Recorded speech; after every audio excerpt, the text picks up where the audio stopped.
You know, like go to school, practice, practice, practice, that Bird said. Yeah, I would tell them several things. One is, I think character is important. No one is perfect, but I think you need to ponder who you are when you're not playing your instrument. I got you. You know, when I look at my children, I want them to say, "Oh, yeah, my dad's a great sax player," but you know, there's other. When I put the horn down, what kind of dad am I? What husband am I? And I think because most of my life is not playing. That's right. Most of the time I'm on stage is just a small part of the pie. There's a whole lot of other living that I have to do. That's one thing. The other thing I tell them is make sure you understand the business of music. Make sure that you study, research trends, and have goals and know where you're going and how you're going to get there. Because unfortunately, when I was coming through school, it was just be the greatest musician you can be. But that's not all there is to it. Because, as I said, the time you actually get to play is only part of it. You have to do the behind the scenes. So I would say learn the business and, as I said earlier, work on your craft. Do everything you can to not think it's just a microwave situation where I'll be a star overnight. Well, that does happen for some people. That does happen for an American Idol. But others of us have to work at it and be diligent with it. You know, the music you're playing is categorized as smooth jazz. What do you think about characterization, and what is your definition of smooth jazz? Well, I think there's good and bad in the characterization of it as smooth jazz. Some people have a mental image of it being a good thing. When you say smooth jazz, yeah, I love it, yeah, it's great. Some people do not have a good connotation of that. They think, oh yeah, that's elevator music. It doesn't have energy in it. It's just something you put on to clean the house or sit at the computer. So that's why I think the categories are hard, because when you put people in situations, then you get branded that way. And I think that's why I like to come play for people. And then also, that's what you do. Okay. Because I've actually had people say, I don't really like jazz, but I like what you do. Right. Because, see, jazz, for some people, when you say jazz, they think of Kenny G. Some people think of Count Basie. Some people think of Duke Ellington. So it means different things to different people. So I think if you can individualize it more and realize, I like this artist, I like that artist, because there may not be a blanket genre that everyone likes.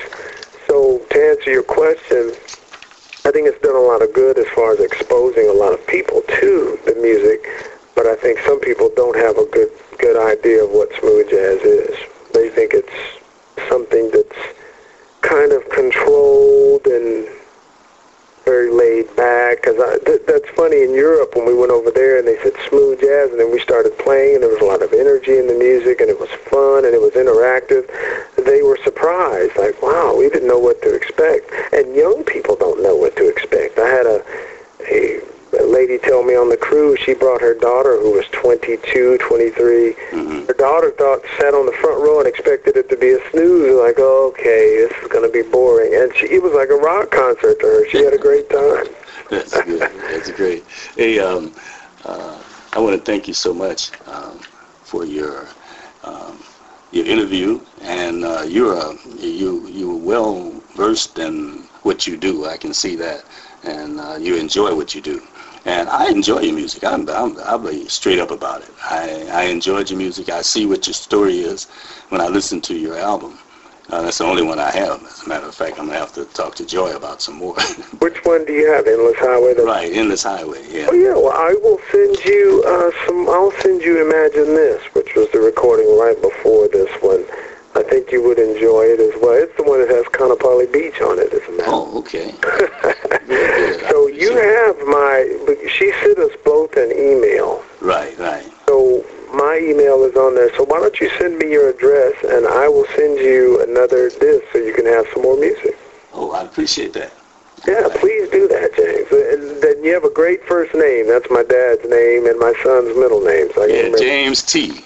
Yes, James T. And my first son is named Ian James. So. Okay, well, they're blessed to still have the granddad. Your grandmom's still around, Bernice? Yes, she is. She's 88. She's right behind Dad. And then my in-laws are in their 80s. My parents had my sister and I later in their marriage, and they got married in 1945. Wow. Wow. So they've been together 65 years. Ooh, that's a long time. Yeah, my mom is 96. Wow. Going on 97 this year. Mm-hmm. That's a blessing. Yeah, isn't it? I'm telling you. Sure. Hey, you said that you needed me to do a liner for you. Oh, yeah. Hold on. Don't close. Ladies and gentlemen, I do hope you enjoyed the interview, and you can listen to it. I'll have this up next week for you, okay? 1st of June. And, oh, by the way, when is the release happening?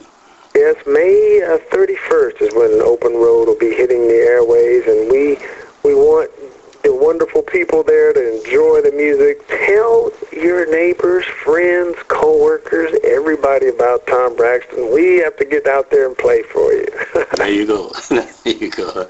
Okay, thanks so much, Tom. Hang on. And ladies and gentlemen, we want to thank Tom for being here on the Jazz Intersection. Aloha.